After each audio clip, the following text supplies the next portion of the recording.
नमस्कार दोस्तों।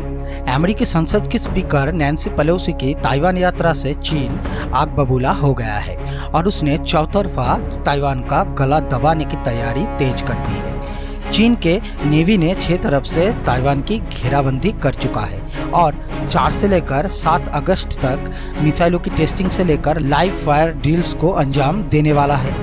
ताइवान ने भी चीन के खतरे को देखते हुए लेवल 3 का अलर्ट जारी कर दिया है और मिलिट्री ड्रिल्स शुरू कर दी है। चीन 2 ऐसी जगह से अपनी मिलिट्री एक्सरसाइज करने जा रहा है जो जापानी इलाके में आता है, जिसका टोक्यो ने विरोध किया है। चाइना ने अपने बैलिस्टिक मिसाइलों की लगभग बारिश कर दी है और ताइवान के एयर स्पेस से होकर यह मिसाइल्स जा रहा है, जिससे वह सायरन की आवाज़ रह रह के सुनाई दे रहा है।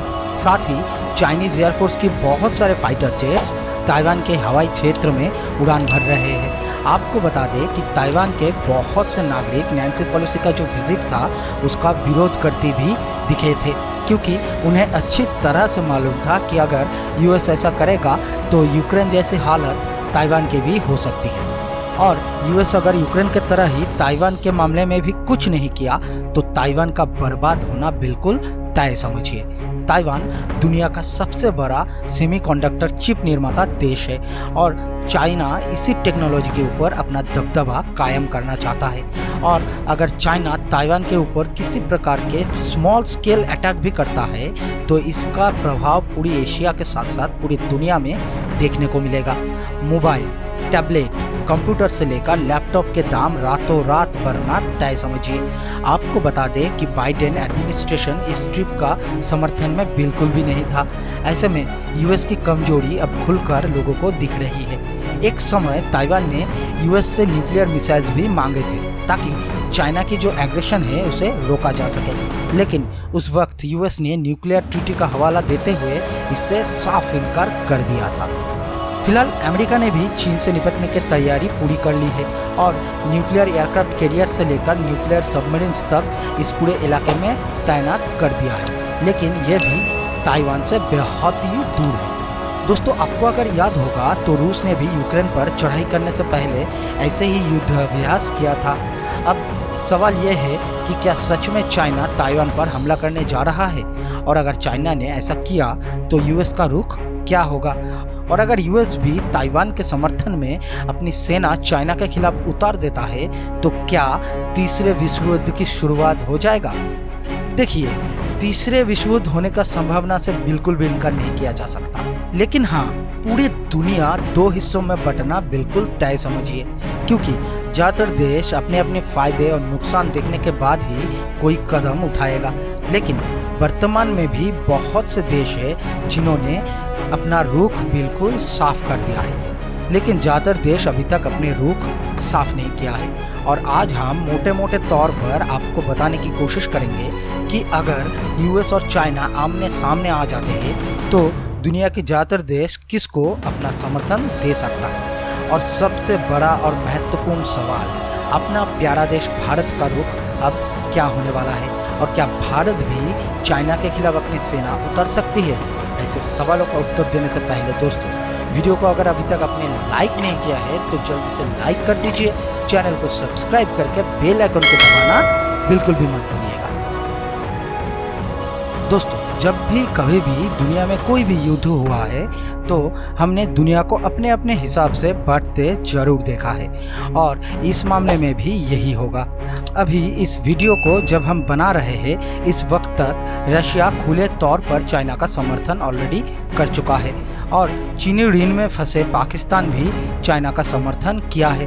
वैसे भी लोन के दलदल में फंसे पाकिस्तान इसके सिवाय और कर भी क्या सकता था। रही बात नॉर्थ कोरिया की, तो दोस्तों हम आपको बता दें कि नॉर्थ कोरिया और चाइना का संबंध काफ़ी गहरा है और अब देखिएगा देर सवेर नॉर्थ कोरिया जरूर चाइना को अपना समर्थन देगा।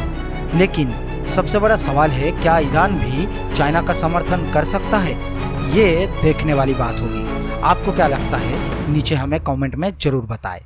चलिए अब बात करते हैं यूएस की। तो देखिए दोस्तों, पूरे नाटो का यूएस का समर्थन करना बिल्कुल तय समझिए, और नाटो में दुनिया के कुछ सबसे सुपर पावर भी शामिल है, जिनमें यूनाइटेड किंगडम, फ्रांस और जर्मनी जैसे देश शामिल है। लेकिन टर्की का क्या रुख होगा ये अभी कहना मुश्किल है। बहुत ही चांस है कि टर्की पूरी तरह से न्यूट्रल रहे। इसके अलावा इजराइल तो हमेशा से यूएस का समर्थन करता ही आया है। एशिया के बहुत सारे देश हैं जो यूएस के समर्थन में आएगा, जिनमें इंडोनेशिया, फिलीपींस, वियतनाम जैसे देश शामिल है और साउथ कोरिया का नाम भी आप इस लिस्ट में शामिल कर सकते हो। जापान की अगर बात करें तो दोस्तों जापान पूरी तरह से यूएस का समर्थन करेगा और इससे भी इनकार नहीं किया जा सकता है कि अगर ज़रूरत हो तो जापान अपनी सेना को भी उतार सकता है। अब अगर बात अपना प्यारा भारत की करें तो दोस्तों हाल ही में आपने सुना होगा कि कंबोडिया में जो एशियन रीजनल फोरम की मीटिंग हो रही है वहाँ भारत के विदेश मंत्री एस जयशंकर और यूएस के विदेश मंत्री जे एंटोनी ब्लिंकन का मुलाकात हुआ है। वहाँ चाइना को लेकर भी चर्चा जरूर होगा। और दूसरी तरफ चाइना किसी भी हालत में भारत को यूएस के पक्ष में जाने नहीं देना चाहता है, क्योंकि चाइना अच्छी तरह से जानता है कि अगर भारत यूएस के साथ गया तो चाइना का हार तय है। इसीलिए चाइना रूस से भी भारत को लेकर बात कर रहा है, लेकिन भारत अभी तक इस विषय में कुछ भी नहीं बोला है। साथ ही भारत और यूएस एलएसी के बेहद पास युद्ध अभ्यास भी कर रहे हैं। भारतीय सेना की अगर बात करें तो एलएसी पर भारत की तैयारी चाइना को धूल चटाने के लिए काफ़ी है। सबसे मज़े की बात तो ये है कि दोस्तों पाकिस्तान का डर है कि अगर चाइना और यूएस युद्ध में उलझ गया तो भारत पीओके पर अपना कब्जा न जमा ले। खैर भारत पूरी तरह से तैयार है किसी भी प्रकार के हालत से निपटने के लिए।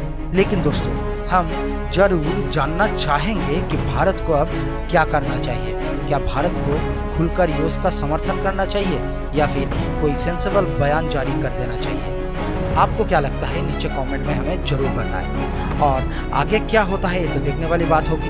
अगर कुछ भी होगा दोस्तों तो हम उस पर भी वीडियो जरूर लाएंगे। और अगर वीडियो पसंद आया है तो वीडियो को लाइक करें, ज़्यादा से ज़्यादा शेयर करें और ऐसे ही और अपडेट्स पाने के लिए चैनल को सब्सक्राइब करना बिल्कुल भी मत भूलिए। वीडियो को अंत तक पूरा देखने के लिए आप सभी का बहुत बहुत धन्यवाद। जय हिंद, जय भारत।